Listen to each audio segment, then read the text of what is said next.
How to create boundaries that stick. So, have you ever pushed aside your plans for the plans of somebody else's? Have you ever um, done something or wanted to do something and pushed it to another day in order to accommodate somebody else's plans or somebody else's desires?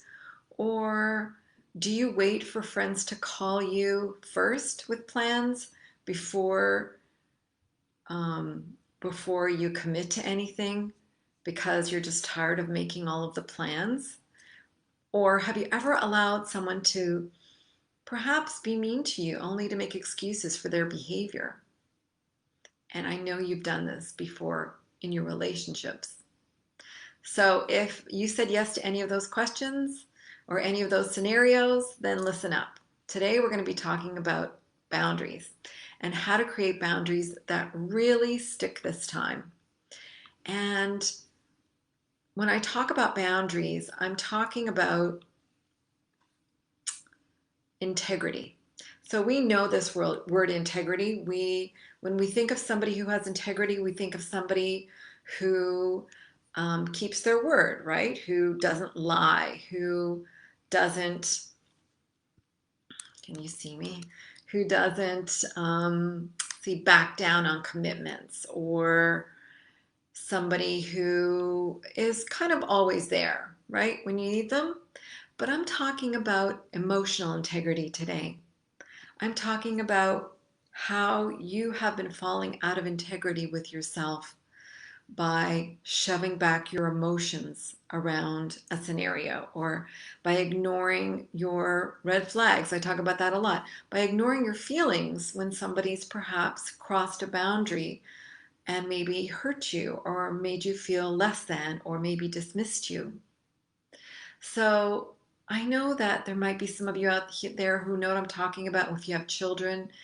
And even if you don't have children, if you're a natural giver, which you probably are, and a nurturer, we automatically put our needs aside for the needs of others, right?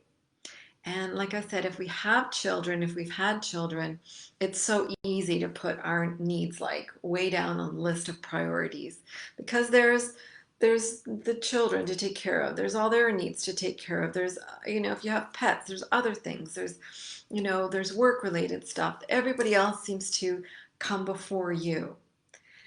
And so what I want to talk to you about really is how can we reestablish integrity with ourselves without diminishing anybody else, but really creating strong boundaries around our emotional state. And of course, this will fall into keeping your word and all of those important things. So, like I said, when we have children, we easily just let them sort of run the roost and let them sort of dictate things to a certain degree, of course. And when we're so used to doing that in our marriage or in any of our relationships prior to now, it's really hard to think of another way of doing it. But if you come to the point where you're in the process of separating, you've had a breakup, and you're really confused about what they're saying and if they're coming back into your life. I know that some of you are really confused when you've broken up with somebody and then your ex seems to want to reach out to you and is still kind of communicating with you. Well, this is where you have a choice. You can either re-engage and perhaps re-injure yourself, or you can create strong emotional boundaries depending on the scenario that you're dealing with. So I often use the example of the airline oxygen mask when it comes to dealing with anybody in our world. When you're not filled up, um, when you're not feeling good about yourself, or you're feeling insecure, or you're feeling perhaps lonely, or a little needy, then the first thing you're going to want to do is just attach, right? In perhaps an anxious way, but you're going to put your other needs on the back burner in order to quickly feel comforted or feel connected with somebody. And what I want you to do is pay attention to your body, and see how it feels when you do that. So this whole topic of integrity and creating some strong boundaries around your emotional state is very near and dear to my heart, of course, because I know what it's like. I've spent many years without having clear boundaries. I would say yes to every little bit of attention anybody would give me, even if it wasn't good attention to a certain degree, because I was used to that in my childhood. That's kind of the way we communicated. And by diminishing other people is kind of the example I had. So, and I also would think that I would get brownie points with friends and family members for being so accommodating, like always saying yes to other people's plans or desires or wishes. But all this did was to deplete me. It made me tired. I lacked energy because I was constantly giving energy to somebody else. And I was living for other people's benefits and not my own. And like I said, this applies to all of your relationships, not just your romantic ones. For example, did you ever have any girlfriends who always wanted it their way or her way, and you freely accommodated her? It always had to be on her schedule. This might also be true for anybody that you've dated, right? Or if you had a relationship like that where you were constantly accommodating somebody else and somebody else's schedule. And it's it's okay to say no. I know that there's a fear that if you say no, that you're not going to get the attention that you want anymore, or they're not going to love you, or they're not going to want to spend time with you. And frankly, that might be the case. However, if that is the case, that person is not worthy of your attention. Somebody who truly wants to be with you will not make that an issue, will understand the boundary, will respect your boundaries, and accommodate your schedule as well and your wishes. Here's the thing. You need to show them what you need, of course, and that's something else. That's about speaking effectively and really being clear. But right now, I want you to concentrate on your boundaries. So if you're still communicating with an ex who, for some reason, you might have children together, you might have property together, so you might have to have a communication, and that's okay. However, if that communication crosses your emotional boundary and you feel hurt or re-injured every time you speak to that person, that is when you have lost integrity with yourself. And I mean that in a way that is loving, in the way that you have allowed that person to infiltrate your boundary. Do you see that? So, what you need to do then is just reestablish that boundary. So, for example, if there is still some ex that's communicating with you that you need to communicate with, keep it to email communication only. Make it very formal so that there are less barriers, or there are more barriers to cross in order to get to your emotional state. So you get to look at the email whenever you want. You can open it whenever you want. It's not like a text where you kind of have to look at it. The words are already there, right? So you can control the amount of communication. When it comes to anyone else in your life, what I want you to do is think of, when are those times where you felt with that person that they crossed your boundary? Where was it where they took advantage of your kindness to the point where they depleted you? And this is your barrier. It's not their barrier. It's not their fault, because you allow them to come in. You allow them to take over your schedule. You allow them to take over your energy. So now's the time to regain your energy, create that emotional integrity, create stronger boundaries by saying no. How do you say no when it's hard to say no and you've never said no in your life? Well, it takes practice, just like anything else. This is about building up good habits, habits that are now going to serve you and going to make sure your boundaries and your integrity are intact. So the first thing I want you to do, as I said, is to pay attention to how your communication is with that person. Does it feel like they're taking your energy?